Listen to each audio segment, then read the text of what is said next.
Welcome back, Psych family. You know, folks, I've spent over 2 decades now listening to couples on the brink. And let me tell you, there are some patterns that pop up time and time again. These aren't just little things you can sweep under the rug, no sir. These are behaviors that eat away at the very foundation of a relationship, leaving behind resentment, pain, and often a complete breakdown of that loving connection. Today, we're going to dive deep into the 6 main behaviors that can absolutely ruin a relationship. Now, we all have complaints about our partners, right? Nobody's perfect. It's natural to feel frustrated or upset when things don't go as planned or when our expectations aren't met. We all have moments when we wish our partners would do things differently, whether it's about household chores, communication styles, or even how they express their love. But there's a big difference between voicing a specific concern and launching into a full-blown attack on their character. When we criticize, we often make sweeping generalizations that can be deeply hurtful. Instead of addressing the issue at hand, we end up attacking the person, making them feel inadequate and unloved. That's what criticism is, folks, attacking the person, not the problem. It's saying things like, "You always do this," or "You never do that," which can make your partner feel like they're constantly failing. This kind of language doesn't solve the problem. It only creates more tension and hurt feelings. Think about it. If you're constantly hearing how lazy you are, how you never do anything right, how you're always messing up, it starts to chip away at your self-worth. Over time, these negative messages can become internalized, leading to a diminished sense of self-esteem and confidence. You start to believe it. You begin to see yourself through the lens of these criticisms, doubting your abilities and questioning your worth. This can have a profound impact on your mental and emotional well-being, making it difficult to feel happy and fulfilled in the relationship.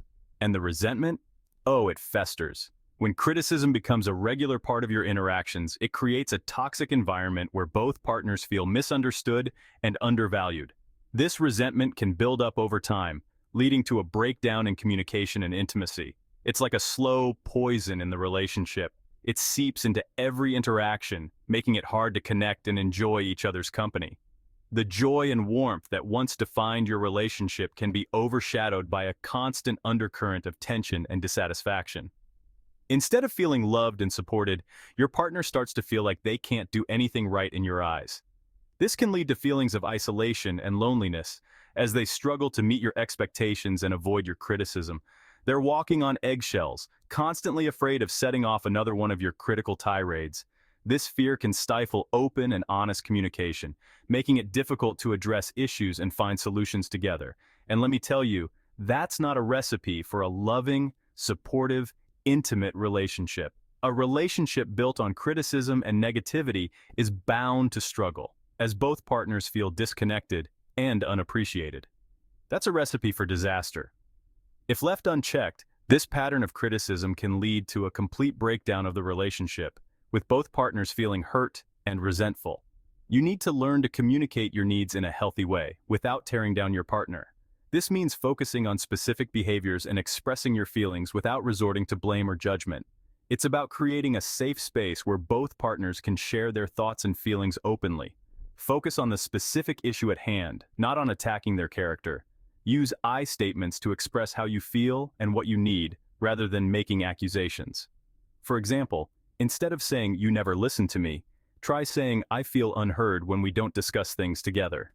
This approach fosters understanding and cooperation, helping you work through issues as a team. If criticism is a slow poison, then contempt is a punch to the gut. It's the kind of blow that leaves you gasping for air, wondering how things got so bad. It's the sulfuric acid that eats away at the very fabric of your relationship, corroding the trust and love that once held you together. Contempt is all about tearing your partner down, making them feel small and insignificant. It's a weapon that cuts deep, leaving scars that are hard to heal. It's sarcasm disguised as humor. It's eye-rolling and mocking. It's name-calling and insults. It's the sneer that says, "You're not worth my time." It's basically saying, "You're worthless. I have no respect for you." This kind of behavior is not just hurtful, it's destructive. And let me tell you, when contempt takes root in a relationship, it's incredibly difficult to come back from. It creates a chasm between partners that grows wider with each contemptuous remark. It creates a toxic environment where respect and love simply cannot thrive. The air becomes thick with tension and every interaction feels like walking on eggshells. Think about the way you talk to your partner. Are your words laced with kindness and understanding, or are they filled with venom and disdain? Do you show them basic respect even when you're disagreeing? Respect is the cornerstone of any healthy relationship.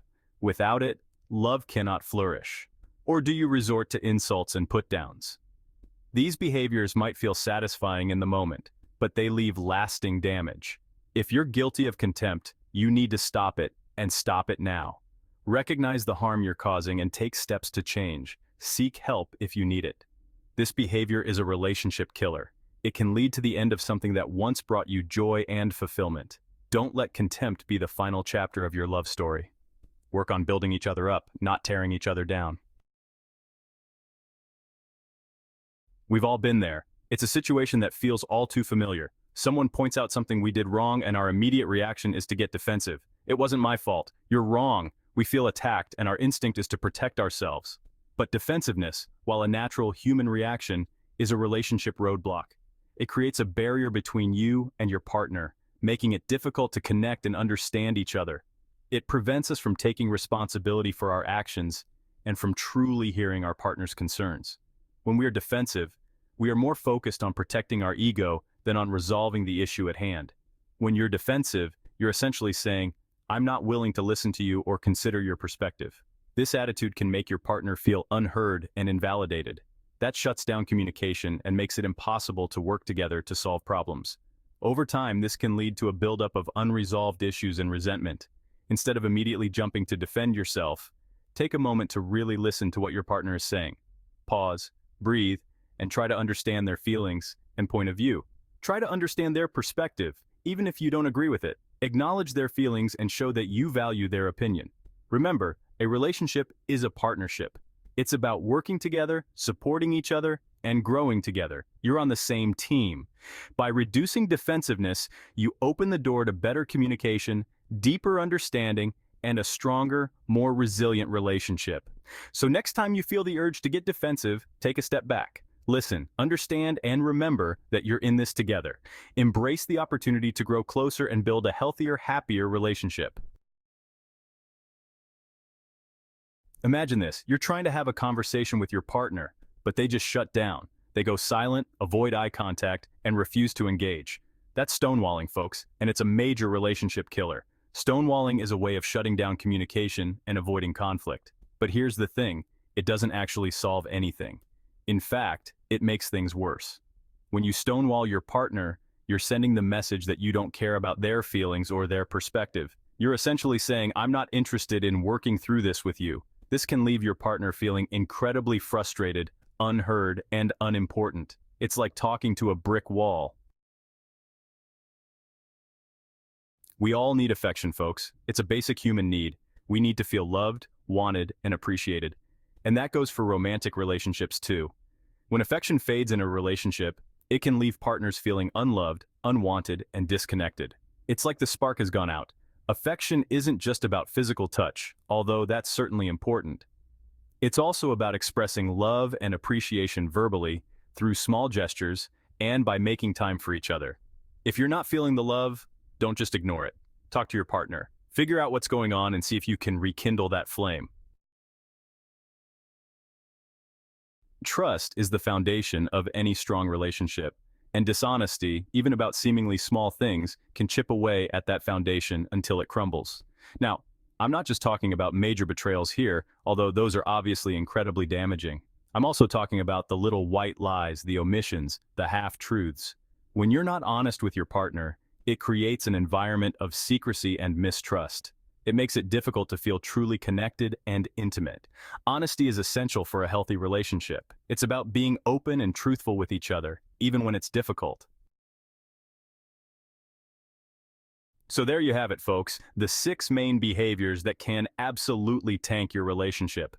Remember, relationships are hard work. They take effort, communication, and a whole lot of love. But if you can learn to avoid these destructive behaviors and instead focus on building a foundation of respect, trust, and affection, you'll be well on your way to a happy and fulfilling relationship. What do you think? Have you experienced any of these behaviors in your own relationships? Let me know in the comments below. Thank you for watching Psychodose videos. Till next time, bye.